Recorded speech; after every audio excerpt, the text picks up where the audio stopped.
Chers amis téléspectateurs, je suis heureuse de vous retrouver sur Diaspora, votre rendez-vous consacré à vos parents et amis qui sont à l'étranger.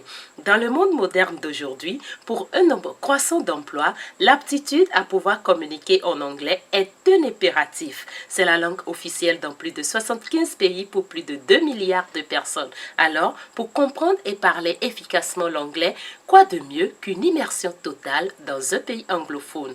C'est l'une des raisons qui amène les jeunes béninois et les jeunes africains de l'Afrique centrale et d'Afrique de l'Ouest à choisir le Ghana. Dans ce numéro, je vous amène à Accra, dans un centre de langue fondé par un béninois du nom de Babagbeto Jouvens. Ces étudiants, originaires d'Afrique francophone, partagent leur histoire avec nous.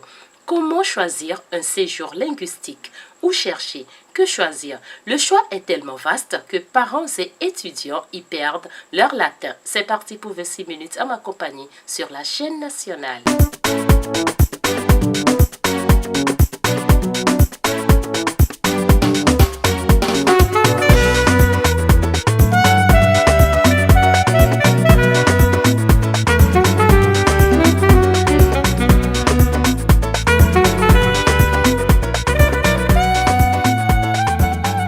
Le Ghana aujourd'hui, pour bon nombre de pays d'Afrique francophone, est l'idéal pour apprendre l'anglais.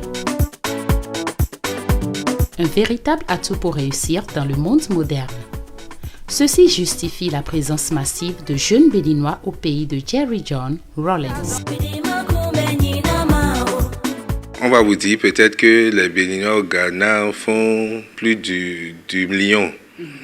Mais bon, comme il n'y a pas eu d'études démographiques en la matière pour en révéler les statistiques, ce n'est que des estimations. Mais ce qui est sûr, dans nos livres consulaires, il y a environ 8000 Béninois qui se sont immatriculés et qui ont leur carte consulaire. Nos jeunes frères et sœurs viennent ici à Accra pour le bain linguistique, pour apprendre la langue anglaise. C'est surtout les étudiants, parce que je crois que dans la sous-région, le Ghana, en la matière, est bien en avance. Il y a beaucoup de centres de formation en langue anglaise ici. Pour comprendre pourquoi beaucoup de jeunes étudiants francophones, après le bac ou en fin d'études universitaires, viennent au Ghana pour un bain linguistique, je suis allée à Eagle Vision, un centre de langue fondé par un béninois du nom de Babagbeto Jouvens. Merci Yolande, je te remercie beaucoup pour cette opportunité. Je profite aussi pour saluer les téléspectateurs. Je suis arrivé au Ghana depuis plus de 16 ans maintenant et je suis le fondateur, le directeur de Eagle Vision Institute. Quand je venais au Ghana dans les années 2000, j'avais pour souci de venir apprendre l'anglais et ensuite étudier les télécommunications. Après avoir fini d'apprendre l'anglais, j'ai commencé les études universitaires. J'ai étudié la communication d'abord et par la suite, j'ai rendu visite au directeur du centre où j'avais appris l'anglais. Et dans nos discussions, il était tellement intéressé par la manière dont je parlais l'anglais et il m'a demandé de venir enseigner chez lui. Donc c'est comme ça que j'ai commencé à enseigner l'anglais. Et au bout de quelques années, j'ai remarqué qu'il y avait un besoin qui se faisait sentir. Préparer les étudiants à certains examens internationalement reconnus. Et cela ne se faisait pas dans le centre. Donc j'ai mis sur pied un petit plan pour pouvoir enseigner et préparer ces étudiants à ces tests-là. En 2006, j'ai officialisé la structure en l'enregistrant comme un centre de formation. Et c'est comme ça que Eagle Vision Institute est né. Je suis dans une de ces classes assise à côté d'un centre africain qui s'appelle FRIACRE. J'ai choisi le Ghana juste parce que quand vous prenez les pays anglophones d'Afrique de l'Ouest, c'est le mieux où l'anglais est vraiment bien parlé, bien enseigné et le fond est vraiment trop anglophone. Moi, c'est Marie-Stéphane Huchot. Je viens de la Côte d'Ivoire. En fait, je suis étudiant en expertise comptable et pour la formation, pour pouvoir obtenir mon master, j'ai une unité de valeur qui nécessite l'apprentissage de l'anglais parce qu'elle se compose en anglais. Ça, c'est le premier choix qui m'a motivé à venir faire l'anglais. Ensuite, comme je l'ai dit, je veux devenir expert comptable et pouvoir travailler un peu partout. Ma sœur était déjà installée ici. Bon, quand j'ai eu le bac, elle m'a dit de venir ici pour enseigner l'anglais. Je souhaite devenir pilote. Yes. Eh ben dis donc. Alors là, je dois vite me préparer, hein? Ouais. Parce que les pilotes là, ils sont comme ça. Hein? Ouais. Bon, pour devenir pilote, il faut connaître au minimum 3 langues. Le français, l'anglais, bon, ensuite une autre langue. Moi, c'est Mélissa Massi, je viens du Congo. C'est mieux d'apprendre l'anglais dans un pays anglophone parce que tout le temps tu vas écouter l'anglais, tu vas t'habituer à parler. C'est mieux que dans un pays francophone où tout le temps tu entends le français. Et puis le choix du centre Eagle Vision a été pris par mon père. Il a contacté l'école par internet, on l'a donné des renseignements, c'était facile. On l'a renseigné que l'école avait des logements, qui pouvaient s'occuper de tout. Je suis Faustin Michel Gomez de Guinée-Conakry. Je suis venu au Ghana parce que déjà c'est un pays anglophone. Du coup, quand tu vas apprendre une langue, il faut surtout être dans ce pays pour mieux apprendre et en même temps pratiquer. Parce que apprendre, mais il faut aussi pratiquer. Donc je suis venu ici pour pouvoir pratiquer et j'ai déjà un diplôme en audit. Du coup, pour être auditeur, dans le monde moderne, il faut l'anglais. J'ai commencé mes études en comptabilité. Donc, j'ai déjà fait 2 ans. Je suis en train de préparer ma licence en comptabilité. Mais l'idée est venue de mon papa, en fait. Donc, c'est lui qui m'a dit, tu es là, il faut apprendre l'anglais. Moi, j'ai eu la chance d'avoir déjà mes sœurs ici. Ouais, donc, c'est grâce à mes sœurs. J'ai eu les maisons et tout. Et j'ai eu la chance d'avoir, on peut dire, comme une sorte de guide. C'est-à-dire une connaissance à un de mes cousins qui nous a servi de guide pour pouvoir trouver déjà un logement et tout. Ensuite, il nous a amenés vers Eagle Vision parce que c'est ici que lui-même il a appris l'anglais. Ta première fois, c'était comment? Bon, quand je suis arrivé, je pourrais dire que j'étais trop épaté parce que il y a une nette différence entre les pays anglophones et les pays francophones. Je viens d'un pays qui est vraiment trop francophone. Et donc, du coup, je suis arrivé, juste la circulation, ça m'a impressionné déjà. Alors, mon premier choc, c'est que j'ai remarqué que, en tout cas à Accra, parce que je n'ai pas visité les autres villes à Accra, j'ai remarqué que la majorité des personnes parlent la même langue. Voilà, ça m'a marqué parce que chez moi au pays, c'est vrai qu'il y a plusieurs groupes ethniques, mais c'est le français qu'on parle. Voilà. Et ici, en plus du fait qu'ils sont tous anglophones, ils ont leur langue locale qu'ils parlent, et ça m'a marqué. Qui dit Togo dit Bénin. Hein? Donc, on va parler en langue hein, pour un peu mystifier certains qui ne comprennent pas.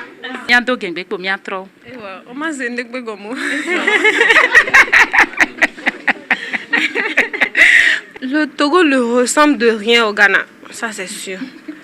À part le fait d'avoir des grandes routes, le Ghana c'est très très vaste. En plus, les Ghanéens ne sont pas très sociables comme les Togolais. Donc ça a été un peu compliqué, aller au marché, faire les courses. Le premier jour quand je suis arrivée ici, j'ai été au marché. J'ai commencé par parler, la dame me regardait comme je suis tombée du ciel. Donc c'est comme si elle ne voulait même pas me vendre. Donc si tu parles pas leur langue là, c'est compliqué. Même tu parles mon mauvais anglais. Parce que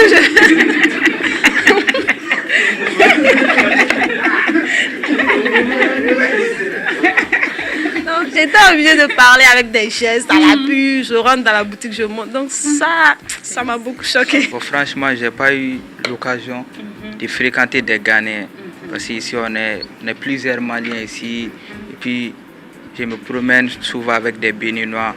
Je n'ai pas eu l'occasion de fréquenter les Ghanéens. Alors, tu ne penses pas que pour vite maîtriser l'anglais, il faut chercher des amis ghanéens? Ouais, c'est prioritaire, oui, franchement. Mais tu n'as pas encore trouvé. Ouais, pour avoir la fin des moyens.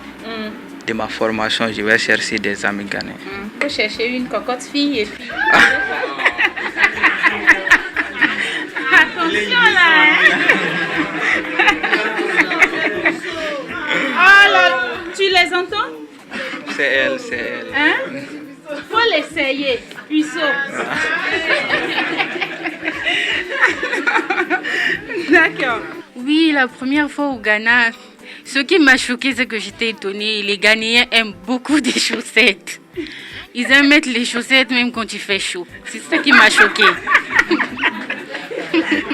C'est vrai? C'est ce que j'ai remarqué au début. Oui, je ne vois pas de Ghanéens fumer de cigarettes. Ouais, j'ai jamais vu, oui, j'ai pas vu de Ghanéens fumer. Alors que moi, dans mon pays, partout, les gens fument. Donc ici, déjà, on ne fume pas. La vie à Accra, c'est cher ou moins cher? Trop cher, trop cher.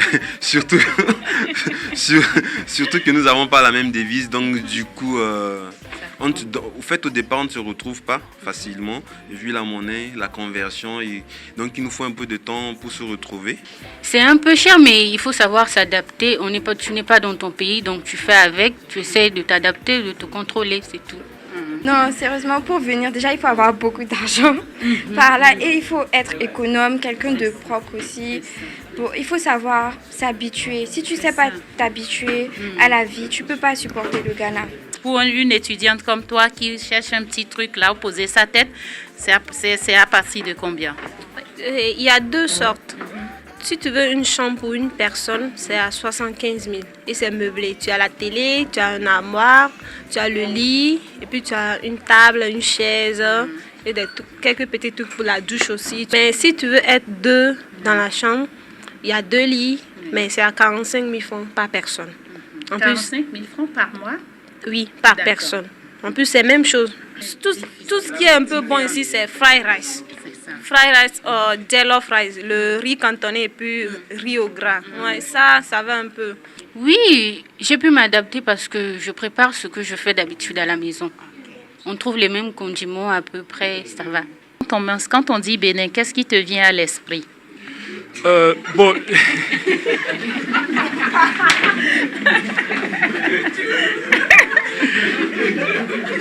Alors, c'est vrai que avant d'arriver au Ghana, Oui. lorsque j'entendais Bénin, ça me faisait penser à vaudou, des trucs de ce genre.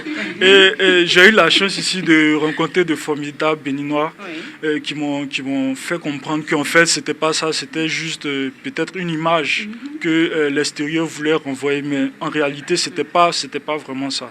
Donc, et toi, est-ce que quand on dit Bénin, qu'est-ce qui te vient à l'esprit? Ouais, c'est le truc de vaudou et tout. La sorcellerie. Ouais, c'est ça. La C'est ça. sorcellerie de Oui, vaudou. oui. Quoi d'autre? Bon. Ah bon? Mais C'est ça. pourquoi c'est la sorcellerie, le vaudou? Toi, tu es à Bamako, c'est comme ça quand on dit Bénin, c'est ce qui vous arrive à la... Ouais, c'est ça. Ah bon? Oui. Maintenant que tu as côtoyé des Béninois, est-ce que ça a changé quelque chose? Oui, ça a changé. Ça a clairement changé. Ok. Avant, c'était vaudou seulement, mais maintenant, ce sont des bons amis. On se promène ensemble. Ils ont l'esprit clair. On apprend l'anglais ensemble et tout. Ce sont des formidables personnes.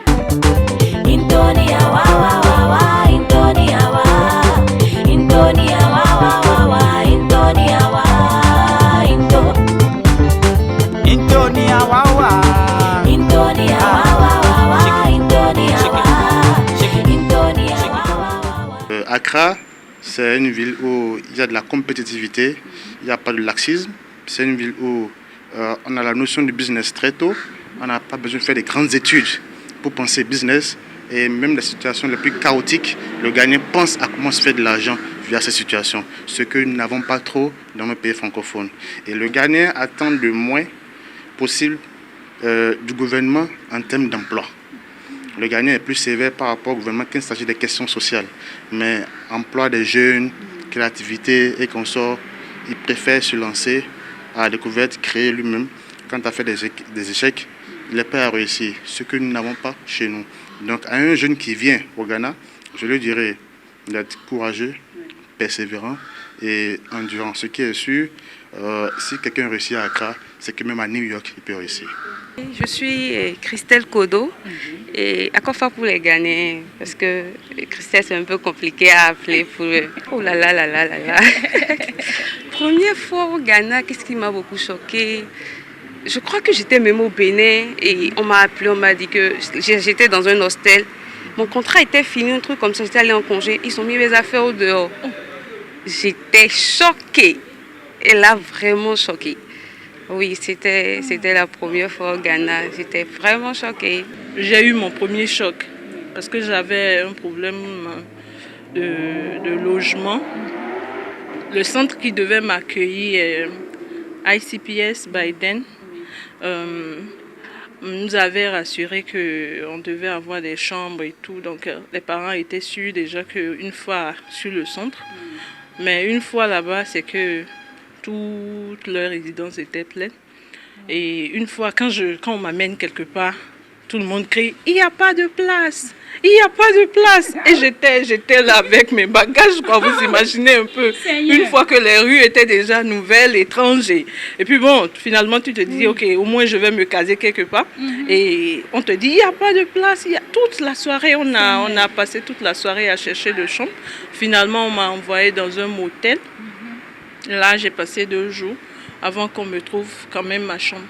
Mais depuis là jusque-là, bon, moi je me sens à l'aise et je n'ai jamais eu de problème de landlord ou de landlady ou quoi que ce soit. Je me sens bien en loge. Pour venir au Ghana, il faut effectivement s'armer du courage. Parce que quand tu n'as pas le courage, quand tu viendras à Accra, 2 jours, tu vas te retourner, tu vas dire bon, on va bien d'aller rester dans mon pays. Mais des vers sur moi, comme on le dit. Ouais. Puis, oui. Et il faut se préparer financièrement. Parce que quand tu n'es pas prêt financièrement, Accra, sincèrement, c'est invivable. Mais quand tu as les moyens, c'est bon d'étudier à Accra et avoir un bon boulot. Parce que quand tu es bilingue, tu es très considéré à Accra. Tu es bilingue, surtout quand tu parles le français. Un bon français et un bon anglais, tu es considéré. Je voulais faire l'échange de monnaie à Aflao où malheureusement pour moi, je ne sais pas comment le truc s'est passé. Le type a essayé de me voler. C'est même pas il a essayé, il m'a volé parce qu'il m'a bien remis le montant. Mais arrivé à la maison, j'ai constaté qu'il y avait au moins 200 Ghana qui manquaient. C'est ça. Donc je profite même de l'occasion pour informer ceux qui sont au pays, qui sont au Bénin, qui veulent venir à Accra. S'il vous plaît, ne faites pas d'échange à Aflao. Et aussi, il y a des gens en voulant venir, ils ne prennent pas les réseaux sociaux. Ils essaient de contacter les agents. Il y a des agents qui volent. Actuellement, j'ai un ami dans le cas, il est malien, il est venu avec sa soeur. L'agent les a contactés sur Facebook. Ils ont loué une maison de 1000 Ghana pour 6 mois. Et c'est après 1 mois dans la maison que la landlord, elle est venue, elle a dit qu'elle ne connaît pas cet agent. Donc, comme ça, les 6000 Ghana sont allés en l'air. Et lorsque je suis venu, tout d'abord pour traverser la frontière, j'ai eu des difficultés parce que j'avais mon passeport, mais pourtant on me dit de payer. J'ai dit, je suis dans l'espace CEDEAO. On me dit que dans l'espace CEDEAO, c'est la libre circulation des biens et des personnes. Donc, quand je suis citoyen de la CEDEAO, je ne paie rien. Les gens me disent, ok, si tu ne paies rien, retourne-toi. J'ai dit, ok, d'accord, j'ai payé, j'ai pu le cacher. Maintenant, ce qui m'a choqué, lorsque je suis venu à un niveau, ils appellent ça Souga Kopé. On me dit encore, je dois payer 10 Ghana avant de passer. J'ai dit, mais j'ai déjà pu cacher là-bas, pourquoi encore payer 10 Ghana avant de partir? Ils disaient, c'est comme ça ici, si c'est pas ça, il faut te retourner. J'ai dit, ok, j'ai payé, j'ai continué. Mais quand je suis venu maintenant à Accra, ce qui m'a encore choqué, c'est quoi? La carte SIM qui se vend à 1 Ghana à ce moment, ils m'ont vendu ça à 7 Ghana. Oui, parce que je n'étais pas en mesure de m'exprimer en anglais correctement en tant que francophone. Et également, et la langue, quand on te pose la question, tu ne peux pas t'exprimer en anglais, ni dans la langue locale, c'est fini. Ils m'ont vendu ça à 7 Ghana. Je pense que le Ghana est un pays très accueillant, mais il y a des exceptions. Ce qu'il faut comprendre sur eux, sur les Ghanéens, c'est que la recherche du gain passe avant tout. Ils n'attendent pas forcément tout du gouvernement, ils attendent peu du gouvernement, seulement le volet social. et ça les oblige à réfléchir à comment avoir ton argent. Donc par rapport à ça, on est obligé en tant qu'étranger de prendre une partie de cette mentalité-là et de s'ajuster. Sinon, à la longue, ça devient vraiment, vraiment difficile. Maintenant, la nourriture, vraiment, c'était un souci pour moi parce que pour la première fois, même j'ai goûté, ils ont dit kinky. J'ai constaté que c'était comme le comble de chez nous, mais c'est tellement dur. J'ai acheté, j'ai pas pu manger ça. J'ai dit, c'est quel pays? Et je ne faisais que manger du riz et du pain, du riz et du pain. Vraiment. C'était très difficile pour moi le début. J'aime bien le tilapia quand même, le banco et le tilapia, c'est mon préféré. C'est mon préféré, sinon je crois qu'ils n'ont pas une diversité de nourriture comme au Bénin. Et je le souligne, on prépare bien au Bénin, on assaisonne bien. Sinon, à part ça, j'aime bien le tilapia. Des fois, quand je rentre au Bénin, je me perds. Je ne sais à qui, même quand même tu les appelles, ils disent, bon, j'ai pas le temps. Tu sais, toi, tu es rentré, mais nous, on est là à se battre, on n'a pas le temps. C'est des trucs du genre, tu entends. Donc, des fois, moi, je préfère, quand je suis à Accra, je suis à l'aise, quoi. Je suis à l'aise, et à part les parents, en dehors des parents. Quand on prend mes camarades et tout, bon, moi, je me sens plus à l'aise quand je suis ici. Sinon, quand je rentre, je n'ai pas d'amis en dehors de ma famille. J'ai plus d'amis en tant que tel. Ce n'est que ma famille. Donc, imaginez si je dois me réintégrer encore au Bénin et tout. Bon, pour dire la vérité, je souhaiterais avoir, je ne sais pas, un bon boulot encore, m'améliorer et rester, quoi. J'aime tellement le Ghana. J'aime le Ghana. Ah là là! Non, Wabo, dis-le. J'aime le Ghana. Ça veut dire que tu manges tout ghanéen. M'a posé une question, je m'en suis répondu. Question est où? Tu manges tout ghanéen.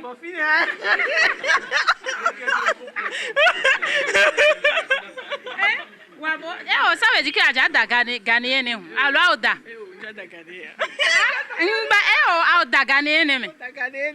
On m'a posé une question de la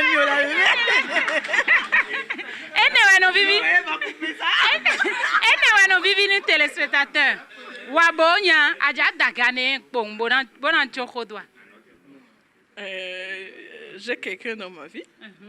J'ai quelqu'un dans ma vie, je ne sais pas, il n'est pas un Ghanéen, il est béninois. Tu vois? Je l'ai toujours dit. Voilà. Mais j'aimerais dire à mes soeurs qui aimeraient venir au Ghana que mi mando beo et mando beo. C'est très important parce que quand tu es là, tu as fait ci. Parce que quand tu fais la langue déjà, c'est beaucoup d'autres nationalités. Donc le fashion, tout ça, tu ne peux pas. Il faut te rappeler d'où tu as quitté. Il faut te rappeler de tout ça là. Donc, il faut vraiment se fixer des objectifs et vraiment travailler pour vraiment les atteindre. Les parents qui acceptent de financer les études de leurs enfants vers le Ghana doivent s'entourer d'un certain nombre de précautions avant de lancer leur progéniture dans cette aventure. Beaucoup de centres de langue ici au Ghana travaillent avec des logeurs ou logeuses ou vous font un package all-in-one, c'est-à-dire inscription et hébergement en même temps. À vous de bien vous renseigner pour que le paradis pour un bain linguistique réussi de vos enfants ne se révèle pas carrément l'enfer sur terre.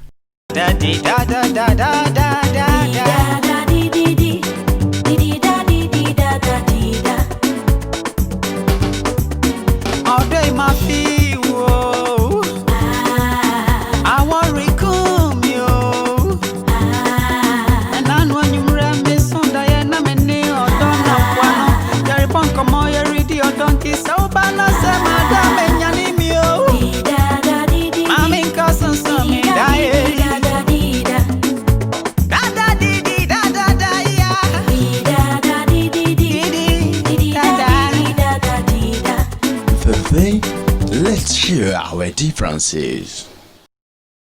Chers amis téléspectateurs, ainsi s'achève notre émission d'aujourd'hui. Merci d'être restés à ma compagnie. J'espère que vous avez passé une agréable matinée dominicale. Merci au ministère des Affaires étrangères du Bénin. Merci à la diaspora béninoise résidant au Ghana. Merci à tous nos sponsors. Je vous invite très prochainement pour un nouvel épisode de Diaspora. Portez-vous bien. Bye bye.